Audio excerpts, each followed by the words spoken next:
guys, nagka-crave na ako ng pizza and I ordered from SNR. So, just one piece. Ang one piece nila ay 115. That's the combo flavor.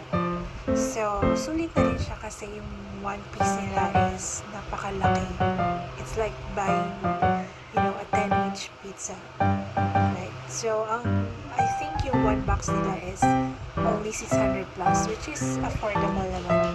And what I like about their pizza is very, yung dough nila napakalambot, and then yung toppings, it's really fully loaded. Tsaka yung cheese nila, masarap. It's cheesy. Yun, sarap talaga. Order din ako ng fries. Fries nila is just one size. It's I think 75 or 79. Malaki ng fries nila. I also ordered the bacon, chicken bacon roll nila. This is my favorite. Yung, siya, it's a bread roll stuffed with bacon and chicken and mozzarella cheese. I really like it. It's very smooth. Malambot siya. Puro cheese din.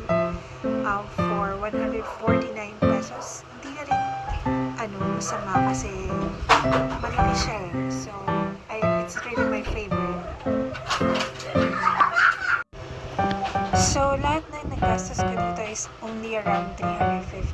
Meron ka ng malaking pizza, meron ka ng malaking bread roll, and then malaking fries. Sulit talaga siya. And, yeah. Ito naman yung chicken nila. They have one piece and also two piece. They also have wings.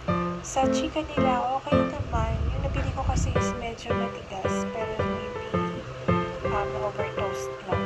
Over fried. Pero masarap pa rin. Malasa as always.